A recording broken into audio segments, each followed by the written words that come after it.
Hello, ನಮಸ್ತೆ ಎಲ್ರು ಹೇಗಿದ್ದೀರಾ? ಲೈಫ್ ಇನ್ ಒಮ್ಮನೆ ಯಾರೆಲ್ಲ ನಮ್ಮ ಚಾನಲ್ನ ಸಬ್ಸ್ಕ್ರೈಬ್ ಮಾಡ್ಕೊಂಡಿದ್ದೀರಾ ಅವರಿಗೆಲ್ಲ ತುಂಬ ಥ್ಯಾಂಕ್ಸ್. ಇನ್ನೂ ಯಾರೆಲ್ಲ ಸಬ್ಸ್ಕ್ರೈಬ್ ಮಾಡ್ಕೊಳ್ಳಿ, ಹಾಗೆ ನಿಮ್ಮ ಫ್ಯಾಮಿಲಿ ಫ್ರೆಂಡ್ಸ್ ಜೊತೆ ಎಲ್ಲ ಶೇರ್ ಮಾಡ್ಕೊಳ್ಳಿ. ಒಂದು ವೇಳೆ ನಮ್ಮ ಚಾನಲ್ನ ಸಬ್ಸ್ಕ್ರೈಬ್ ಮಾಡ್ಕೊಂಡೆ ನಿಮ್ಮ ವೀಡಿಯೋಗಳೆಲ್ಲ ನೋಡ್ತಾ ಇರೋದು ದಯವಿಟ್ಟು ಸಬ್ಸ್ಕ್ರೈಬ್ ಮಾಡ್ಕೊಳ್ಳಿ. ಹಾಗೆಯೇ ಹೀಗೆ ಸಪೋರ್ಟ್ ಮಾಡ್ತಾ ಇರಿ ಅಂತ ಹೇಳಿ ಕೇಳ್ಕೊಳ್ತೀನಿ. ತುಂಬ ಜನ ತುಂಬ ಸಪೋರ್ಟ್ ಮಾಡ್ತಾ ಇದ್ದೀರಾ, ಹಾಗೆ ನಮ್ಮ ವೀಡಿಯೋಗಳನ್ನೆಲ್ಲ ತುಂಬ ಚೆನ್ನಾಗಿ ನೋಡ್ತಾ ಇದ್ದೀರಾ, ತುಂಬ ಚೆನ್ನಾಗಿ ವ್ಯೂಸ್ ಎಲ್ಲ ಬರ್ತಾ ಇದೆ. ದಯವಿಟ್ಟು ಸಬ್ಸ್ಕ್ರೈಬ್ ಮಾಡ್ಕೊಳ್ಳೋದನ್ನ ಮರಿಬೇಡಿ, ಸಬ್ಸ್ಕ್ರೈಬ್ ಮಾಡ್ಕೊಳ್ಳಿ. ಹಾಗೆ ಈ ಥರನೇ ಸಪೋರ್ಟ್ನ ಕೊಡ್ತಾ ಇರಿ ಅಂತ ಹೇಳಿ ಕೇಳ್ಕೊಳ್ತೀನಿ. ಎಲ್ರಿಗೂ ತುಂಬ ಥ್ಯಾಂಕ್ಸ್, ನಿಮ್ಮ ಈ ಒಂದು ಲವ್ಗೆ ಹಾಗೆ ಸಪೋರ್ಟ್ಗೆ ತುಂಬ ಥ್ಯಾಂಕ್ಸ್. ಇವತ್ತು ನಮಗೆ ನಮ್ಮ ಮಗಂದು ಮ್ಯೂಸಿಕ್ ಕ್ಲಾಸ್ ಸ್ಟಾರ್ಟ್ ಆಗುತ್ತೆ ಇವತ್ತಿಂದ, ಅದಕ್ಕೋಸ್ಕರ ನಾವು ಮ್ಯೂಸಿಕ್ ಕ್ಲಾಸಿಗೆ ಬಿಡೋಣ ಅಂಥೇಳಿ ಹೋಗ್ತಾ ಇದ್ವಿ. ನೋಡಿ ಡಿಂಪು ಎಷ್ಟು ಖುಷಿಯಾಗಿದ್ದಾರೆ ಅಂತ ಹೇಳಿ. ನಾನು ಈ ರೀತಿ ಕಾರಲ್ಲಿ ನಿಂತ್ಕೊಂಡು ಆ ಕಡೆ ಟ್ರಕ್ಕು ಬಸ್ಸು ಈ ರೀತಿ ನೋಡೋದಂದರೆ ತುಂಬ ಖುಷಿ. ಅವನಿಗೆ ಫುಲ್ ಹ್ಯಾಪಿಯಾಗಿದ್ದಾನೆ, ಆ ಕಡೆ ಈ ಕಡೆ ಎಲ್ಲ ನೋಡ್ತಾ ಇದ್ದಾನೆ. ಹಾಗೆ ನನಗೂ ಹೇಳ್ತಾ ಇದ್ದಾನೆ, ಅಮ್ಮ ಟ್ರಕ್ ಟ್ರಕ್ ಅಂತ ಹೇಳಿ ಹೇಳ್ತಾ ಇದ್ದ ಆ ಕಡೆ ಎಲ್ಲ ನೋಡಿ. ನನ್ನ ಮಗನಿಗೆ ಇವತ್ತಿಂದ ಮ್ಯೂಸಿಕ್ ಕ್ಲಾಸ್ ಸ್ಟಾರ್ಟ್ ಆಗಿದೆ. ಆ್ಯಕ್ಚುಲಿ ಲಾಸ್ಟ್ ವೀಕಿಂದ ಸ್ಟಾರ್ಟ್ ಆಗಬೇಕಿತ್ತು, ಬಟ್ ಅವರ ಟೀಚರ್ಗೆ ಹುಷಾರಿದ್ದಿಲ್ಲ ಅಂಥೇಳಿ ಈ ವೀಕಿಂದ ಸ್ಟಾರ್ಟ್ ಮಾಡಿದ್ದಾರೆ. ಅವನಿಗೆ ಮ್ಯೂಸಿಕ್ ಕ್ಲಾಸ್ ಹೋಗೋದು ಅಂತ ಅಂದರೆ ತುಂಬ ಇಷ್ಟ, ಮ್ಯೂಸಿಕ್ ಕಲಿಯೋದು ಅಂದರೂ ತುಂಬ ಇಷ್ಟ, ತುಂಬ ಇಂಟ್ರೆಸ್ಟ್ ಇಟ್ಕೊಂಡಿದ್ದೆ. ಅದಕ್ಕೋಸ್ಕರನೇ ಮತ್ತು ಮ್ಯೂಸಿಕ್ ಕ್ಲಾಸಿಗೆ ಹಾಕಿದ್ವಿ. ಚೆನ್ನಾಗೂ ಕಲಿತಾ ಇದ್ದಾನೆ, ಹಾಗೂ ಟೀಚರು ಅಷ್ಟೇ ತುಂಬ ಚೆನ್ನಾಗಿ ಅವ್ರು ಹೇಳ್ಕೊಡ್ತಾರೆ, ಹಾಗೆ ಅಷ್ಟೇ ಸಪೋರ್ಟಿವ್ ಆಗಿದ್ದಾರೆ. ತುಂಬ ಒಳ್ಳೆ ಟೀಚರ್ ಅಂತಲೇ ಹೇಳ್ಬೋದು. ನನ್ನ ಮಗನ ಸಂಗೀತ ಕ್ಲಾಸಿಗೆ ಜಾಯಿನ್ ಮಾಡಿದ ಮೇಲೆ ಅವನ ಸಿಕ್ಕಾಪಟ್ಟೆ ಬದಲಾವಣೆಗಳಾಗಿದ್ದಾವೆ. ಅದನ್ನು ನಾವು ಐಡೆಂಟಿಫೈ ಮಾಡ್ತಾ ಇದ್ದೀವಿ. ಅಂದರೆ ಪೇಷನ್ಸ್ ಆಗಿರ್ಬೋದು, ಹಾಗೆ ಒಂದು ಕಾಮ್ನೆಸ್ ಆಗಿರ್ಬೋದು, ಅದೆಲ್ಲ ತುಂಬ ಚೆನ್ನಾಗಿ ಇಂಪ್ರೂವ್ ಆಗಿದೆ ಅಂತಲೇ ಹೇಳ್ಬೋದು. ಸಂಗೀತ ಸುಮಾರಷ್ಟು ಅಭ್ಯಾಸಗಳನ್ನೆಲ್ಲ ಚೇಂಜ್ ಮಾಡುತ್ತೆ, ಹಾಗೆ ಮನಸ್ಸನ್ನು ಶಾಂತ ಮಾಡುತ್ತೆ.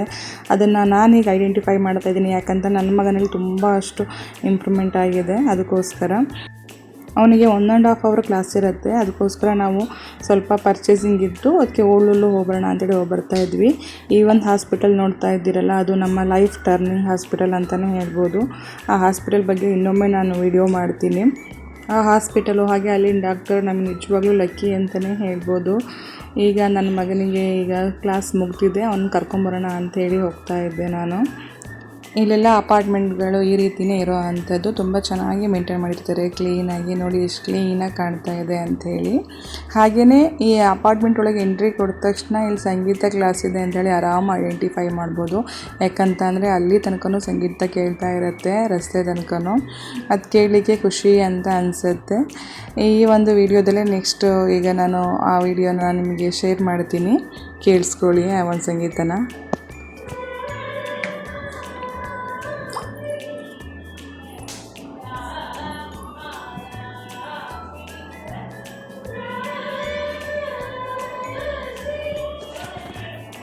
ಮೇಡಮ್ ತುಂಬ ಚೆನ್ನಾಗಿ ಹೇಳ್ಕೊಡ್ತಾರೆ. ಈಗ ನಾನು ನನ್ನ ಮಗನ ಕರ್ಕೊಂಡು ಬರ್ತಾ ಇದ್ದೀನಿ. ಈಗ ಅವನು ಮತ್ತು ಅವನ ಫ್ರೆಂಡ್ ಇಬ್ಬರಿದ್ರು ಬಾಯ್ಸಲ್ಲಿ. ಅವ್ನು ಬೇಗ ಕ್ಲಾಸ್ ಮುಗ್ದಿತ್ತು, ಅವ್ನು ವೆಯ್ಟ್ ಮಾಡ್ತಾ ಇದ್ದ. ಇಲ್ಲಿ ನೋಡಿ ಈಗ ಹೊರಗಡೆ ಅವ್ರ ಪಪ್ಪಂಗೋಸ್ಕರ ಓಡೋಗ್ತಾ ಇದ್ದಾನೆ. ಡಿಂಪು ಮತ್ತು ಅವ್ರ ಪಪ್ಪ ಕಾರಲ್ಲೇ ಇದ್ದರು, ನಾನು ಹೋಗಿ ಕರ್ಕೊಂಬಂದೆ ಪಾಪುನ. ಈಗ ಮನೆಗೆ ಹೋಗ್ತಾ ಇದ್ದೀವಿ. ಈಗ ನಾವು ಅವ್ನ ಕ್ಲಾಸ್ ಮುಗಿದೊಳಗೆ ಶಾಪಿಂಗ್ ಎಲ್ಲ ಮುಗಿಸ್ಕೊಂಬಂದ್ವಿ, ಅವ್ನ ಕ್ಲಾಸು ಮುಗೀತು. ಇಲ್ಲಿ ನೋಡಿ ನಾನು ಇವತ್ತು ಮೇಯ್ನಾಗಿ ಹೋಗಿದ್ದೆ ಈ ಒಂದು ಡ್ರೆಸ್ನ ತರಲಿಕ್ಕೆ ಅಂಥೇಳಿ. ಯಾಕಂತ ಅಂದರೆ ನನ್ನ ಫ್ರೆಂಡ್ ಒಬ್ಬರು ಇಂಡಿಯಾದಿಂದ ಬಂದಿದ್ದಾರೆ, ಅವರಿಗೆ ಡೆಲಿವರಿ ಆಗಿದೆ, ಪಾಪು ಆಗಿದೆ. ಅದಕ್ಕೋಸ್ಕರ ಡ್ರೆಸ್ ಕೊಡೋಣ ಅಂಥೇಳಿ ಹೋಗಿ ಶಾಪಿಂಗ್ ಮಾಡ್ಕೊಂಬಂದ್ವಿ. ಹೇಗಿದೆ ಕಲರು ಕಮೆಂಟ್ ಮಾಡಿ ತಿಳಿಸಿ. ತುಂಬ ಚೆನ್ನಾಗಿದೆ ಈ ಒಂದು ಡ್ರೆಸ್ಸು, ತುಂಬ ಸಾಫ್ಟ್ ಕ್ಲಾತು. ನಾವು ಹೆಚ್ಚಿಗೆ ಪ್ರಿಫರ್ ಮಾಡೋದೇ ಈ ಥರ ಸಾಫ್ಟ್ ಕ್ಲಾತ್ಗಳಿಗೆ. ನನ್ನ ಅಳಿಯಂಗೂ ಈ ಥರ ಕ್ಲಾತ್ಗಳಂದ್ರೆ ತುಂಬ ಇಷ್ಟ, ಅವನು ತುಂಬ ಲೈಕ್ ಮಾಡ್ತಾನೆ. ಹಾಗೆಯೇ ಇದೊಂದು ನೆಕ್ ಪಿಲ್ಲೋ ತೊಗೊಂಡ್ವಿ ಕಂದಂಗಂತ, ಅವನಿಗೆ ಈ ಕಲರ್ ತುಂಬ ಇಷ್ಟ. ಇದು ನೆಕ್ಸ್ಟ್ ಡೇ ಮಾರ್ನಿಂಗು. ಈಗ ಕಂದಂಗೆ ಹೇಗೇನು ಸಂಗೀತ ಕ್ಲಾಸ್ ಇದೆ, ಅವ್ನು ಬಿಟ್ಟು ಬರೋಕ್ಕೆ ಅವ್ರ ಪಪ್ಪ ಹಾಗೆ ಅವನ ತಮ್ಮ ಎಲ್ಲ ಹೋಗ್ತಾ ಇದ್ದಾರೆ. ಇವತ್ತು ಇಲ್ಲಿ ಫ್ರೈಡೇ, ಆದ್ದರಿಂದ ಮಕ್ಕಳಿಗೆ ಫ್ರೈಡೇ ಮತ್ತು ಸ್ಯಾಟರ್ಡೇ ಇಲ್ಲಿ ಹಾಲಿಡೇಸ್ ಇರುತ್ತೆ. ಇವತ್ತು ಚಿಕನ್ ಬಿರಿಯಾನಿ ಮಾಡ್ಕೊಡಮ್ಮ ಅಂತ ಹೇಳಿ ಕೇಳ್ದೆ. ಅದಕ್ಕೋಸ್ಕರ ಅವನಿಗೆ ಚಿಕನ್ ಬಿರಿಯಾನಿ ಮಾಡ್ಕೊಡ್ಲಿಕ್ಕೆ ಅಂತ ಹೇಳಿ ನಾನು ಚಿಕನ್ ಬಿರಿಯಾನಿ ಯಾವ ಥರ ಮಾಡ್ತೀನಿ ಅಂತ ಹೇಳಿ ನಾನು ನಿಮಗೆ ಶೇರ್ ಮಾಡ್ತಾ ಹೋಗ್ತೀನಿ. ಹಾಗೆ ನಾವು ನಾರ್ಮಲಿ ಚಿಕನ್ ಬಿರಿಯಾನಿ ಎಲ್ಲ ಮಾಡ್ತಾ ಹೋದಾಗ ಏನಂದರೆ ಅದ್ರದ್ದು ಸ್ಟಾಕ್ ಎಲ್ಲ ಇರುತ್ತಲ್ಲ, ನೀರನ್ನ ಬಸ್ತಿರ್ತೀವಿ, ಅದೆಲ್ಲ ಸುಮ್ಮನೆ ವೇಸ್ಟ್ ಆಗುತ್ತೆ. ಅದರಲ್ಲಿ ನಾವು ಸುಮಾರಷ್ಟು ತುಪ್ಪ ಹಾಗೇನೆ ಎಲ್ಲ ಸ್ಪೈಸಸ್ ಎಲ್ಲ ಆ್ಯಡ್ ಮಾಡಿರ್ತೀವಿ. ಅದರಿಂದ ಆ ನೀರೆಲ್ಲ ವೇಸ್ಟ್ ಆದಾಗ ಅದ್ರದ್ದು ನ್ಯೂಟ್ರಿಷನ್ ಏನೂ ಸಿಗೋಲ್ಲ. ಅದಕ್ಕೋಸ್ಕರ ನಾನು ಹೇಗೆ ಮಾಡ್ಬೋದು ಇದು ಅಲ್ಟರ್ನೇಟ್ ಅಂತ ಹೇಳಿ ಯೋಚನೆ ಮಾಡಿ ಈಗ ನಾನು ನನ್ನ ಸ್ಟೈಲ್ ಆಫ್ ಚಿಕನ್ ಬಿರಿಯಾನಿ ಮಾಡೋದನ್ನ ಮಾಡ್ತಾ ಇದ್ದೀನಿ. ಹಾಗೆ ನನ್ನ ಸ್ಟೈಲ್ ಆಫ್ ಚಿಕನ್ ಬಿರಿಯಾನಿ ಹೇಗೆ ಮಾಡ್ತೀನಿ ಅದನ್ನ ಶೇರ್ ಮಾಡ್ಕೊಳ್ತಾ ಇದ್ದೀನಿ. ದಯವಿಟ್ಟು ನಮ್ಮ ಚಾನಲ್ನ ಹೀಗೆ ಸಪೋರ್ಟ್ ಮಾಡ್ತಾ ಇರಿ ಅಂತ ಕೇಳ್ಕೊಳ್ತೀನಿ. ಬನ್ನಿ ಚಿಕನ್ ಬಿರಿಯಾನಿ ಹೇಗೆ ಮಾಡೋದು ಅಂತ ಹೇಳಿ ನೋಡೋಣ. ಈಗ ಮೊದಲಿಗೆ ನಾನು 2 ಕಪ್ಪು ರೈಸನ್ನು ತೊಗೊಳ್ತಾ ಇದ್ದೀನಿ. ಈ ರೈಸನ್ನು ತೊಗೊಂಡು ಚೆನ್ನಾಗಿ ಇದನ್ನ ವಾಶ್ ಮಾಡ್ಕೊಬೇಕು. ಬೇಕಿದ್ದರೆ ನೀವು ಸೋನಾ ಮಸೂರಿ ಅಥವಾ ಬಾಸುಮತಿ ಜೀರಾ ರೈಸ್ ಯಾವ್ದು ರೈಸ್ ಬೇಕಿದ್ರೂ ತೊಗೊಬೋದು. ಇಲ್ಲಿ ನಾನು 1 ಕಪ್ಪು ರೈಸಿಗೆ 2 ಕಪ್ಪು ನೀರನ್ನು ಹಾಕ್ತಾ ಇದ್ದೀನಿ. ಅದಕ್ಕಿಂತ ಜಾಸ್ತಿ ನೀರನ್ನು ಹಾಕಕ್ಕೆ ಹೋಗಬೇಡಿ, ಯಾಕಂತ ಅಂದರೆ ಅದು ಗಂಜಿ ಥರ ಆಗಿಬಿಡುತ್ತೆ. ಅದಕ್ಕೋಸ್ಕರ 1 ಕಪ್ ರೈಸಿಗೆ 2 ಕಪ್ ನೀರು ಸಾಕಾಗತ್ತೆ. ಹಾಗೆ ಇದನ್ನು ನೆನೆಸಿಡೋ ಅವಶ್ಯಕತೆ ಏನೂ ಇರೋದಿಲ್ಲ. ಈಗ ಅದಕ್ಕೆ ನಾನು ಸ್ವಲ್ಪ ಚಕ್ಕೆ, ಲವಂಗ ಹಾಗೆ ಏಲಕ್ಕಿನ ಹಾಕಿ ಸ್ವಲ್ಪ ತುಪ್ಪವನ್ನು ಹಾಕಿ ಹಾಗೆಯೇ ಸ್ವಲ್ಪ ಉಪ್ಪನ್ನು ಆ್ಯಡ್ ಮಾಡಬೇಕು. ಹಾಕಿ ಇದನ್ನು ಓನ್ಲಿ 1 ವಿಷಲ್ ಮಾತ್ರ ತೊಗೊಳ್ಬೇಕು. ನಾವು ಈ ರೀತಿಯಾಗಿ 1 ವಿಷಲ್ ಮಾತ್ರ ನಾವು ತೊಗೊಬೇಕು. ಇಲ್ಲ ಅಂತಂದರೆ ಅದು ಮೆದು ಆಗಿಬಿಡುತ್ತೆ, ಗಂಜಿ ಥರ ಆಗಿಬಿಡುತ್ತೆ. ಈಗ ನಾವು ಚಿಕನ್ನ ಕ್ಲೀನ್ ಮಾಡ್ಕೊಬೋದು. ಅಲ್ಲಿ ನಮ್ಮ ರೈಸ್ ರೆಡಿ ಆಗೋದ್ರೊಳಗೆ ಇಲ್ಲಿ ನಾವು ಚಿಕನ್ನೆಲ್ಲ ಕ್ಲೀನ್ ಮಾಡಿಕೊಂಡು ಮ್ಯಾರಿನೇಟ್ ಮಾಡ್ಕೊಬೇಕು. ಈಗ ಚಿಕನ್ನೆಲ್ಲ ಚೆನ್ನಾಗಿ ವಾಶ್ ಮಾಡಿಕೊಂಡು ಅದಕ್ಕೆ ಸ್ವಲ್ಪ ಉಪ್ಪನ್ನು ಹಾಕಿಡ್ತಾ ಇದ್ದೀನಿ. ಹಾಗೆ ಅದಕ್ಕೆ ಸ್ವಲ್ಪ ನಾನು ಅರಿಶಿಣವನ್ನು ಹಾಕ್ತಾ ಇದ್ದೀನಿ. ಈಗ ನಾವು ಮ್ಯಾರಿನೇಟ್ ಮಾಡಿರುವಂಥ ಮಸಾಲೆಗಳನ್ನೇ ಎಗೇನ್ ನಾವು ಬಿರಿಯಾನಿಗೂ ಕೂಡ ಯೂಸ್ ಮಾಡ್ಕೊಬೇಕು. ಈಗ ಗರಂ ಮಸಾಲವನ್ನು ಹಾಕ್ತಾ ಇದ್ದೀನಿ. ಗರಂ ಮಸಾಲನ ಹಾಕಿದ ನಂತರ ನಾನು ಸ್ವಲ್ಪ ಇದಕ್ಕೆ ಕೊತ್ತಂಬರಿ ಪುಡಿಯನ್ನು ಆ್ಯಡ್ ಮಾಡ್ಕೊಳ್ತಾ ಇದ್ದೀನಿ. ಕೊತ್ತಂಬರಿ ಪುಡಿ ಒಂದು ಸ್ಪೂನಷ್ಟು ಅಷ್ಟೇ ಹಾಕಿದ್ದೀನಿ. ಹಾಗೆಯೇ ಇಲ್ಲಿ ಅರ್ಧ ಸ್ಪೂನಷ್ಟು ನಾನು ಅಚ್ಕಾರದ ಪುಡಿಯನ್ನು ಆ್ಯಡ್ ಮಾಡ್ತಾ ಇದ್ದೀನಿ. ಹಾಗೆಯೇ ಸ್ವಲ್ಪ ಜೀರಿಗೆ ಪುಡಿಯನ್ನು ಆ್ಯಡ್ ಮಾಡ್ತಾ ಇದ್ದೀನಿ. ಈಗ ನಾನು ಇದಕ್ಕೆ ಸ್ವಲ್ಪ ಕಸೂರಿ ಮೇಥಿಯನ್ನು ಸ್ವಲ್ಪ ಕ್ರಷ್ ಮಾಡಿಬಿಟ್ಟು ಹಾಕ್ತಾ ಇದ್ದೀನಿ. ಇದು ತುಂಬ ಚೆನ್ನಾಗಿ ಒಳ್ಳೆ ಫ್ಲೇವರ್ನ ಕೊಡುತ್ತೆ ಕಸೂರಿ ಮೇಥಿ. ಇಲ್ಲ ಅಂತ ಅಂದರೂ ಏನು ಪ್ರಾಬ್ಲಮ್ ಇಲ್ಲ, ಹಾಗೆಯೇ ಮಾಡ್ಬೋದು. ಈಗ ಸ್ವಲ್ಪ ಇದಕ್ಕೆ ಕೊತ್ತಂಬರಿ ಹಾಗೆಯೇ ಮಿಂಟ್ ಲೀವ್ಸ್ನ ಕಟ್ ಮಾಡಿ ಹಾಕ್ತಾ ಇದ್ದೀನಿ. ಈಗ ಸ್ವಲ್ಪ ಜಿಂಜರ್ ಗಾರ್ಲಿಕ್ ಪೇಸ್ಟನ್ನು ಹಾಕಿ ಮಿಕ್ಸ್ ಮಾಡ್ಕೊಬೇಕು. ಆ ನಂತರ ಇದಕ್ಕೆ ನೀವು ಹುಳಿ ಬೇಕಿದ್ರೆ ಅಂದರೆ ಲಿಂಬೆ ಹುಳಿ ಬೇಕಿದ್ರೆ ಲಿಂಬೆ ಹುಳಿನ ಹಾಕ್ಕೊಬೋದು. ಇಲ್ಲ ಅಂತಂದರೆ ಮೊಸರನ್ನ ಹಾಕ್ಕೊಬೋದು. ಮೊಸರು ಹಾಕೊಂಡಾಗ ತುಂಬ ಸಾಫ್ಟಾಗಿ ಬರುತ್ತೆ ಚಿಕನು. ಅದಕ್ಕೋಸ್ಕರ ಮೊಸರನ್ನೇ ಆ್ಯಡ್ ಮಾಡೋದು ತುಂಬ ಬೆಟರು. ಮೊಸರನ್ನ ಆ್ಯಡ್ ಮಾಡಿಕೊಂಡು ತುಂಬ ಈ ರೀತಿಯಾಗಿ ಚೆನ್ನಾಗಿ ಇದನ್ನ ನಾವು ಮಿಕ್ಸ್ ಮಾಡ್ಕೊಬೇಕು. ಮಿಕ್ಸ್ ಮಾಡಿ ಇದು ಕನಿಷ್ಠ ಒಂದು 10ರಿಂದ 15 ನಿಮಿಷ ನಾವು ಇದನ್ನ ಮ್ಯಾರಿನೇಟ್ ಆಗಲಿಕ್ಕೆ ಬಿಡಬೇಕು. ಈಗ ಈ ಒಂದು ಚಿಕನ್ ಮ್ಯಾರಿನೇಟ್ ಆಗೋ ಅಂಥ ಟೈಮಲ್ಲಿ ನಾವೀಗ ಮಸಾಲವನ್ನೆಲ್ಲ ಈಗ ಫ್ರೈ ಮಾಡ್ಕೊಳ್ಳೋಣ, ಬಿರಿಯಾನಿಗೆ ಏನೇನು ಬೇಕು ಅಂಥೇಳಿ. ನೋಡಿ, ಈಗ ನಾನು ಸ್ವಲ್ಪ ಒಂದು ಪ್ಯಾನಿಗೆ ಎಣ್ಣೆಯನ್ನು ಹಾಕ್ಕೊಂಡಿದ್ದೀನಿ. ನೀವು ಬೇಕಿದ್ದರೆ ತುಪ್ಪ, ಬೆಣ್ಣೆ ಏನು ಬೇಕಿದ್ರೂ ಯೂಸ್ ಮಾಡ್ಬೋದು. ನಾನೀಗ ಸ್ವಲ್ಪ ಎಣ್ಣೆಯನ್ನು ಹಾಕ್ಕೊಂಡಿದ್ದೀನಿ. ಇದಕ್ಕೆ ನಾನೀಗ ಒಂದು 3 ಚಕ್ಕೆ ಪೀಸ್ಗಳನ್ನು ಆ್ಯಡ್ ಮಾಡ್ತಾ ಇದ್ದೀನಿ. ಹಾಗೆಯೇ 2 ಏಲಕ್ಕಿಯನ್ನು ಆ್ಯಡ್ ಮಾಡ್ತಾ ಇದ್ದೀನಿ. ಈಗ 4 ಲವಂಗವನ್ನು ಆ್ಯಡ್ ಮಾಡ್ಕೊಳ್ತಾ ಇದ್ದೀನಿ. ಇದೆಲ್ಲ ಚೆನ್ನಾಗಿ ಫ್ರೈ ಆದಮೇಲೆ ನಾನೀಗ 2 ಬೇ ಲೀಫ್ಗಳನ್ನು ಹಾಕ್ಕೊಳ್ತಾ ಇದ್ದೀನಿ, ಅಂದರೆ ಬಿರಿಯಾನಿ ಎಲೆಯನ್ನು ಹಾಕ್ಕೊಳ್ತಾ ಇದ್ದೀನಿ. ಆನಂತರ ನಾನೀಗ ಇದಕ್ಕೆ ಸ್ವಲ್ಪ ಈರುಳ್ಳಿಯನ್ನು ಹಾಕ್ಕೊಂಡು ನಾನೀಗ ಬಾಡಿಸ್ಕೊಳ್ತಾ ಇದ್ದೀನಿ. ಈರುಳ್ಳಿ ಚೆನ್ನಾಗಿ ಬಾಡಿದ ನಂತರ ಇದಕ್ಕೆ ಸ್ವಲ್ಪ ಮೆಂತ್ಯ ಕಾಳುಗಳನ್ನು ಆ್ಯಡ್ ಮಾಡ್ತಾ ಇದ್ದೀನಿ. ಇದು ಒಳ್ಳೆ ಫ್ಲೇವರ್ನೇ ಕೊಡುತ್ತೆ. ಅಂದರೆ ತುಂಬ ಆ್ಯಡ್ ಮಾಡಬಾರ್ದು, ಒಂದು ಸ್ವಲ್ಪ ಅಷ್ಟೇ ಇದಕ್ಕೆ ನಾವು ಆ್ಯಡ್ ಮಾಡ್ಕೊಬೇಕು. ಆನಂತರ ಇದಕ್ಕೆ ನಾನು ಸ್ವಲ್ಪ ಜೀರಿಗೆಯನ್ನು ಆ್ಯಡ್ ಮಾಡ್ತಾ ಇದ್ದೀನಿ.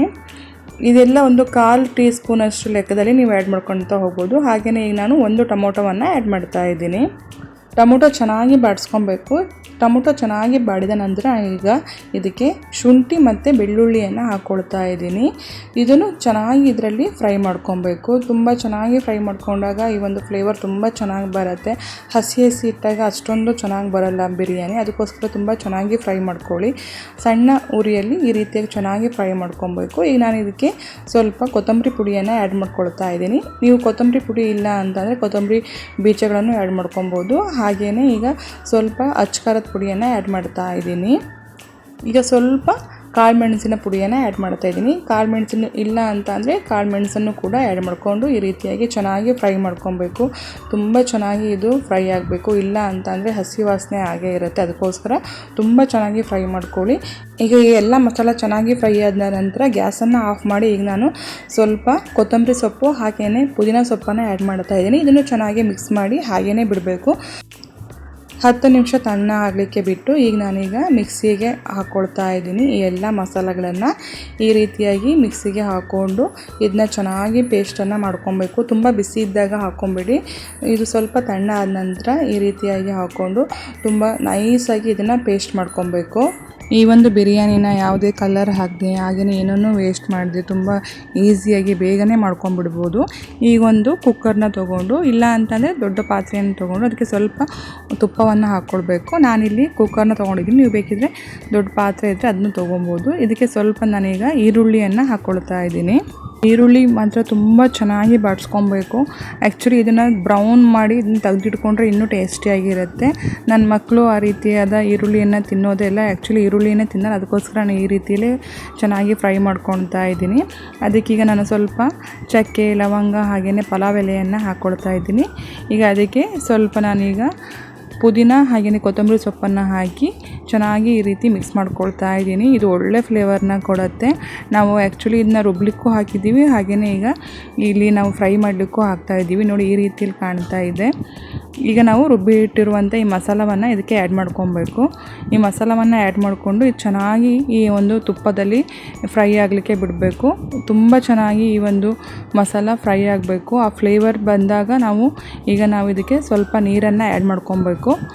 ಮೊದಲನೇ ನೀರನ್ನು ಆ್ಯಡ್ ಮಾಡಬೇಡಿ, ಆವಾಗ ಆ ಫ್ಲೇವರ್ ಅಷ್ಟೊಂದು ಚೆನ್ನಾಗಿ ಬರಲ್ಲ. ಅದಕ್ಕೋಸ್ಕರ ಈಗ ಮ್ಯಾರಿನೇಟ್ ಮಾಡಿರುವಂಥ ಈ ಒಂದು ಚಿಕನ್ನ ಇದಕ್ಕೆ ನಾವು ಆ್ಯಡ್ ಮಾಡ್ತಾ ಹೋಗಬೇಕು. ಈ ಒಂದು ಬಿರಿಯಾನಿ ಅಂತೂ ತುಂಬ ಈಸಿಯಾಗಿ ಮಾಡ್ಕೊಬೋದು. ಯಾವುದೇ ಕಲರ್ಸ್ ಹಾಕುವಂಥದ್ದು, ಫ್ಲೇವರ್ಸ್ ಹಾಕುವಂಥದ್ದು ಏನೂ ಇಲ್ಲ. ಮನೆಯಲ್ಲೇ ಸಿಗುವಂಥ ಅವೈಲೇಬಲ್ ಇರುವಂಥ ಎಲ್ಲ ಒಂದು ಸಾಮಗ್ರಿಗಳನ್ನು ಹಾಕಿ ಮಾಡುವಂಥದ್ದು ತುಂಬ ಟೇಸ್ಟಿಯಾಗಿ ಬರುತ್ತೆ. ಹಾಗೆಯೇ ಹೆಲ್ದಿಯಾಗೂ ಕೂಡ ಇರುತ್ತೆ. ಯಾಕಂತಂದರೆ ನಾವು ಈಗ ಸ್ಟಾಕ್ ಎಲ್ಲ ಬಿಸಾಕಿರಲ್ಲ, ಅದರಲ್ಲೇ ಮಾಡ್ಕೊಳೋ ಅಂಥದ್ದು ತುಂಬ ಚೆನ್ನಾಗಿರುತ್ತೆ. ಎಲ್ಲ ನ್ಯೂಟ್ರಿಷನು ಎಲ್ಲ ನಮಗೆ ಈ ಒಂದು ಚಿಕನ್ ಬಿರಿಯಾನಿಯಲ್ಲಿ ಸಿಗುತ್ತೆ ಅಂತ ಹೇಳ್ಬೋದು. ಈಗ ಇದು ಚೆನ್ನಾಗಿ ಫ್ರೈ ಆಗಲಿಕ್ಕೆ ಬಿಡಬೇಕು. ಹಾಗೆಯೇ ಇದಕ್ಕೆ ಸ್ವಲ್ಪ ನಾನು ಉಪ್ಪನ್ನು ಆ್ಯಡ್ ಮಾಡ್ತಾ ಇದ್ದೀನಿ. ಈ ಒಂದು ಮಸಾಲದೊಳಗೆ ಈ ಒಂದು ಚಿಕನ್ ತುಂಬ ಚೆನ್ನಾಗಿ ಫ್ರೈ ಆಗಬೇಕು. ಇದು ಸ್ವಲ್ಪ ನಿಮಗೆ ತಳ ಹಿಡಿತಾ ಇದೆ ಅಂತ ಅನಿಸಿದ್ರೆ ಸ್ವಲ್ಪ ನೀರನ್ನು ಆ್ಯಡ್ ಮಾಡ್ಕೊಬೋದು. ಇಲ್ಲ ಅಂತಂದರೆ ಸ್ವಲ್ಪ ಮೊಸರು ಅಥವಾ ಮಜ್ಜಿಗೆಯನ್ನು ಆ್ಯಡ್ ಮಾಡ್ಕೊಬೋದು. ನೋಡಿ ಈಗ ರೈಸ್ ರೆಡಿಯಾಗಿದೆ. ಓನ್ಲಿ 1 ವಿಷಲ್ ಮಾತ್ರ ತೊಗೊಬೇಕು, ಆವಾಗ ಇದು ತುಂಬ ಚೆನ್ನಾಗಿ ಬರುವಂಥದ್ದು. ಈಗ 2-3 ವಿಷಲೆಲ್ಲ ತೊಗೊಳ್ಲಿಕ್ಕೆ ಹೋಗಬಾರ್ದು. ಯಾವುದೇ ರೈಸ್ ಆದರೂ 1:2 ರೇಷನಲ್ಲಿ ಓನ್ಲಿ 1 ವಿಷಲ್ ಮಾತ್ರ ತೊಗೊಂಡ್ರೆ ತುಂಬ ಚೆನ್ನಾಗಿರುತ್ತೆ. ನೋಡಿ ನಾವು ಹಾಕಿರುವಂಥ ತುಪ್ಪ ಹಾಗೆ ಎಲ್ಲ ಗರಂ ಮಸಾಲೆಗಳು ಯಾವುದೂ ಕೂಡ ವೇಸ್ಟ್ ಆಗಿಲ್ಲ, ಎಷ್ಟು ಚೆನ್ನಾಗಾಗಿದೆ ಅಂಥೇಳಿ. ಹಾಗೆ ಒಂದು ಟಿಪ್ ಹೇಳಬೇಕು ಅಂತ ಅಂದರೆ ನಾವು ರೈಸನ್ನು ಫೋರ್ಕಿಂದ ಈ ರೀತಿಯಾಗಿ ಮಿಕ್ಸ್ ಮಾಡಬೇಕು. ಆವಾಗ ರೈಸ್ ತುಂಬ ಬಿಡಿ ಬಿಡಿಯಾಗಿ ಚೆನ್ನಾಗಿರುತ್ತೆ, ಮುದ್ದೆ ಥರ ಆಗೋಲ್ಲ. ಇಲ್ಲಿ ನೋಡಿ ಈಗ ಚಿಕನ್ ಕೂಡ ಬೇಯ್ತಾ ಬರ್ತಾ ಇದೆ, ತುಂಬ ಚೆನ್ನಾಗಾಗಿದೆ. ಈ ರೀತಿ ಚಿಕನ್ ತುಂಬ ಚೆನ್ನಾಗಿ ಬೆಂದಾದ ನಂತರ ನಾವೀಗ ಮಾಡಿಟ್ಟಿದ್ದೀವಲ್ಲ ಈ ಒಂದು ರೈಸನ್ನು ಇದಕ್ಕೆ ಆ್ಯಡ್ ಮಾಡ್ಕೊಳ್ತಾ ಹೋಗಬೇಕು. ಈಗ ಚಿಕನ್ ಚೆನ್ನಾಗಿ ಬೆಂದಿದೆ. ಇದನ್ನ ನಾವೀಗ ಒಂದು ಬೇರೆ ಪಾತ್ರೆಗೆ ಇದನ್ನ ಟ್ರಾನ್ಸ್ಫರ್ ಮಾಡ್ಕೊಬೇಕು. ಈ ಎಲ್ಲ ಪೀಸ್ಗಳನ್ನು ಬೇರೆ ಪಾತ್ರೆಗೆ ಹಾಕ್ಕೊಂಡು ಹಾಗೆ ಈ ಒಂದು ಮಸಾಲವನ್ನು ಕೂಡ ಈ ರೀತಿಯಾಗಿ ತಗೊಂಡು ಈ ಬೇರೆ ಪಾತ್ರೆಗೆ ಹಾಕ್ಕೊಳ್ಬೇಕು. ಈ ಒಂದು ಬಿರಿಯಾನಿಗೆ ನೀವು ಯಾವುದೇ ರೀತಿಯಾದ ಕಲ್ಲರ್ ಆ್ಯಡ್ ಮಾಡಬೇಕು ಅಂತಿಲ್ಲ, ಅಥವಾ ಬೇರೆ ಯಾವುದೋ ಮಸಾಲೆಗಳನ್ನು ಹೋಗಿ ತರಬೇಕು ಅನ್ನೋದು ಇಲ್ಲ. ಮನೇಲಿ ಏನಿರುತ್ತೋ ಅದೇ ಎಲ್ಲ ಮಸಾಲೆಗಳನ್ನು ಯೂಸ್ ಮಾಡಿ ತುಂಬ ಈಸಿಯಾಗಿ ಕ್ವಿಕ್ಕಾಗಿ ಬೇಗನೆ ಮಾಡ್ಕೊಂಡ್ಬಿಡ್ಬೋದು. ಈಗ ಈ ಕುಕ್ಕರಿಗೆ ನಾವು ಮಾಡಿಟ್ಟಿರುವಂಥ ರೈಸನ್ನು ಆ್ಯಡ್ ಮಾಡ್ತಾ ಇದ್ದೀನಿ. ನೋಡಿ ಈಗ ತಳದಲ್ಲಿ ಮಸಾಲ ಎಲ್ಲ ಸುಮಾರಷ್ಟು ಇದೆ, ಅದಕ್ಕೋಸ್ಕರ ಈ ರೀತಿಯಾಗಿ ಈ ರೈಸನ್ನು ಹಾಕಿ ಸ್ಪ್ರೆಡ್ ಮಾಡಬೇಕು. ಇದು ಸ್ಪ್ರೆಡ್ ಮಾಡಿದ ನಂತರ ಈ ರೀತಿಯಾಗಿ ಕಾಣ್ತಾ ಇದೆ. ಯಾವಾಗಲೂ ಅಷ್ಟೇ ಇದೆ ಅಂಥೇಳಿ ತುಂಬ ಖರ್ಚು ಮಾಡಲಿಕ್ಕೆ ಅಥವಾ ವೇಸ್ಟ್ ಮಾಡಲಿಕ್ಕೆಲ್ಲ ಹೋಗಬಾರ್ದು. ಎಷ್ಟು ಆಗುತ್ತೋ, ಎಷ್ಟು ಉಳಿಸ್ಲಿಕ್ಕೆ ಆಗುತ್ತೋ ಅಥವಾ ಎಷ್ಟು ಯೂಸ್ ಮಾಡಲಿಕ್ಕಾಗುತ್ತೋ ಅಷ್ಟು ಯೂಸ್ ಮಾಡಲಿಕ್ಕೆ ಟ್ರೈ ಮಾಡಬೇಕು. ಇದು ನಾನು ಪಾಲಿಸುವಂಥ ಒಂದು ಪಾಲಿಸಿ ಆಗಿದೆ. ಈಗ ಇದಕ್ಕೆ ನಾನು ಮಾಡಿಟ್ಟಿರುವಂಥ ಈ ಒಂದು ಗ್ರೇವಿಯನ್ನು ಹಾಕ್ಕೊಳ್ತಾ ಇದ್ದೀನಿ ಸೆಕೆಂಡ್ ಲೇಯರಲ್ಲಿ. ಫಸ್ಟ್ ಲೇಯರಲ್ಲಿ ನಾನೀಗ ರೈಸನ್ನು ಹಾಕಿದ್ದೀನಿ, ನಾವು ಮಾಡಿಟ್ಟಿರುವಂಥ ರೈಸನ್ನು ಹಾಕಿದ್ದೀನಿ. ಹಾಗೆ ಸೆಕೆಂಡ್ ಲೇಯರಲ್ಲಿ ಈ ಚಿಕನ್ ಗ್ರೇವಿಯನ್ನು ಹಾಕ್ಕೊಳ್ತಾ ಇದ್ದೀನಿ.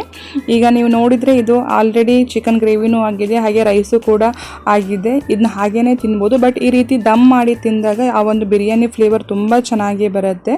ಎಮರ್ಜೆನ್ಸಿ ಇತ್ತು ಅಂದ್ರೇ ಹಾಗೇ ತಿನ್ಬೋದು. ನೋಡಿ ಎಷ್ಟು ಚೆನ್ನಾಗಿ ಕಾಣ್ತಾ ಇದೆ ಅಂಥೇಳಿ ಮೇಲ್ಗಡೆ ಹಾಕಿರುವಂಥ ಈ ಒಂದು ಚಿಕನ್ ಗ್ರೇವಿ. ಆನಂತರ ನಾನೀಗ ಇದಕ್ಕೆ ಸ್ವಲ್ಪ ತುಪ್ಪವನ್ನು ಆ್ಯಡ್ ಮಾಡ್ತಾ ಇದ್ದೀನಿ.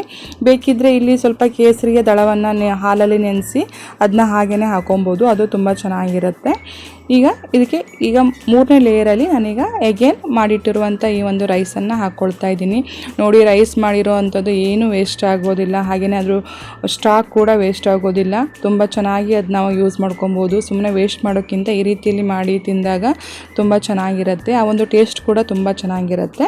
ಈಗ ಸ್ವಲ್ಪ ಅದಕ್ಕೆ ತುಪ್ಪವನ್ನು ಆ್ಯಡ್ ಮಾಡಿದ್ದೀನಿ. ಹಾಗೆಯೇ ಮೇಲ್ಗಡೆ ಈಗ ಸ್ವಲ್ಪ ಮಿಂಟ್ ಹಾಗೆಯೇ ಕೊತ್ತಂಬರಿ ಸೊಪ್ಪನ್ನು ಹಾಕ್ಕೊಳ್ತಾ ಇದ್ದೀನಿ ಕಟ್ ಮಾಡಿ, ತುಂಬ ಚೆನ್ನಾಗಿ ಕಾಣುತ್ತೆ. ಈಗ ಇದ್ರ ಮೇಲೆ ಬೇಕಿದ್ದರೆ ಕೇಸರಿಯನ್ನು ಹಾಲಲ್ಲಿ ನೆನೆಸಿ ಮೇಲ್ಗಡೆ ಹಾಕ್ಕೊಬೋದು, ಅದು ಚೆನ್ನಾಗಿರುತ್ತೆ. ಈಗ ಇದನ್ನು ನಾವು ದಮ್ ಕಟ್ಟಲಿಕ್ಕೆ ಬಿಡಬೇಕು. ಈ ರೀತಿಯಾಗಿ ನಾನು ಕುಕ್ಕರ್ ಲಿಡ್ಡನ್ನು ಮುಚ್ಚಿ ಈಗ ತವಾವನ್ನು ಸ್ಟವ್ ಮೇಲಿಟ್ಟು ಈಗ ನಾನು ಸ್ಟವನ್ನು ಆನ್ ಮಾಡ್ತಾಯಿದ್ದೀನಿ. ಸಣ್ಣ ಉರಿಯಲ್ಲಿ ಇದು ದಮ್ ಕಟ್ಟಲಿಕ್ಕೆ ಬಿಡಬೇಕು. ಈ ರೀತಿಯಾಗಿ ಇದು ದಮ್ ಕಟ್ಟಲಿಕ್ಕೆ ನಾವು ಬಿಡಬೇಕು. ನೋಡಿ ಇದು ಕನಿಷ್ಠ ಒಂದು 5 ರಿಂದ 10 ನಿಮಿಷ ದಮ್ ಕಟ್ಟಿದಾಗ ತುಂಬ ಚೆನ್ನಾಗಿ ಇದು ಬೆಂದಿರುತ್ತೆ. ನಾನಲ್ಲಿ ಚಿಕನ್ ಬಿರಿಯಾನಿ ಎಲ್ಲ ರೆಡಿ ಮಾಡ್ತಾ ಇದ್ದೆ. ಇಲ್ಲಿ ನೋಡಿ ನನ್ನ ಮಗ ನಂಗೆ ಹೆಲ್ಪ್ ಮಾಡಿಕೊಡ್ತಾ ಇದ್ದಾನೆ, ಬಟ್ಟೆ ಎಲ್ಲ ಒಣಗಿಸ್ತಾ ಇದ್ದಾನೆ. ಈಗ ತುಂಬ ಇಲ್ಲಿ ಮಳೆ ಇರೋದ್ರಿಂದ ಬಟ್ಟೆ ಒಣಗೋದೇ ಇಲ್ಲ, ಅದಕ್ಕೆ ಈ ರೀತಿಯಾಗಿ ಇರೋ ಅಂಥ ಸ್ಟ್ಯಾಂಡ್ಗಳನ್ನೆಲ್ಲ ಬಾಲ್ಕನಿಯಲ್ಲಿ ಇಟ್ಟು ಒಣಸೋ ಅಂಥದ್ದಾಗಿದೆ. ಇವತ್ತು ಫ್ರೈಡೇ ಅಲ್ವಾ, ಇಲ್ಲಿ ನೋಡಿ ಪ್ರೇಯರಿಗೆ ಎಷ್ಟೊಂದು ಜನ ಬಂದಿದ್ದಾರೆ ಅಂಥೇಳಿ. ಈ ಒಂದು ಮಾಸ್ಕ್ ಇಲ್ಲಿ ತುಂಬ ಫೇಮಸ್ ಇದೆ, ಅದಕ್ಕೋಸ್ಕರ ತುಂಬ ಜನ ಬರ್ತಾರೆ. ನೋಡಿ ಈಗ ಬಿರಿಯಾನಿ ರೆಡಿಯಾಗಿದೆ, ಎಷ್ಟು ಚೆನ್ನಾಗಿ ಕಾಣ್ತಾ ಇದೆ ಅಂತ ನೀವು ನೋಡ್ಬೋದು. ಯಾವುದೇ ಕಲರ್ಸ್ಗಳನ್ನು ಯೂಸ್ ಮಾಡದೆ ಏನೂ ಇಲ್ಲದೆ ಒಂದು ಆರೋಗ್ಯಕರವಾದ ಬಿರಿಯಾನಿನ ಮಾಡ್ಕೊಂಡು ತಿಂದ್ವಿ ಅನ್ನೋ ಸ್ಯಾಟಿಸ್ಫ್ಯಾಕ್ಷನ್ ಇರುತ್ತೆ. ಬೇಕಿದ್ರೆ ಟ್ರೈ ಮಾಡಿ, ತುಂಬ ಈಸಿಯಾಗಿ ಮಾಡ್ಕೊಬೋದು. ಇನ್ನೂ ಈಸಿ ಅಂತ ಅಂದರೆ ಡೈರೆಕ್ಟಾಗಿ ಕುಕ್ಕರಲ್ಲಿ ಮಾಡ್ಬೋದು, ಬಟ್ ಅದು ಅಥೆಂಟಿಕ್ ಒಂದು ಬಿರಿಯಾನಿ ಫ್ಲೇವರ್ನ ಕೊಡೋಲ್ಲ. ಈ ರೀತಿ ಮಾಡಿದಾಗ ಬಿರಿಯಾನಿ ಫ್ಲೇವರ್ ತುಂಬ ಚೆನ್ನಾಗಿರುತ್ತೆ. ಈಗ ನಾನು ಇದಕ್ಕೆ ಕುಕುಂಬರ್ ಹಾಗೆಯೇ ಆನಿಯನ್ ಹಾಕಿ ರಾಯ್ತ ಮಾಡಿದ್ದೆ, ಹಾಗೆಯೇ ಉಪ್ಪಿನಕಾಯಿ ಇದೆ, ಅದ್ರ ಜೊತೆ ಬಿರಿಯಾನಿ ಕೂಡ ರೆಡಿಯಾಗಿದೆ. ನೋಡಿ ಎಷ್ಟು ಚೆನ್ನಾಗಿ ಕಾಣ್ತಾ ಇದೆ ಅಂಥೇಳಿ. ತುಂಬ ಬಿಡಿ ಬಿಡಿಯಾಗಿ ತುಂಬ ಚೆನ್ನಾಗಿ ಬಂದಿತ್ತು ಈ ಒಂದು ಬಿರಿಯಾನಿ.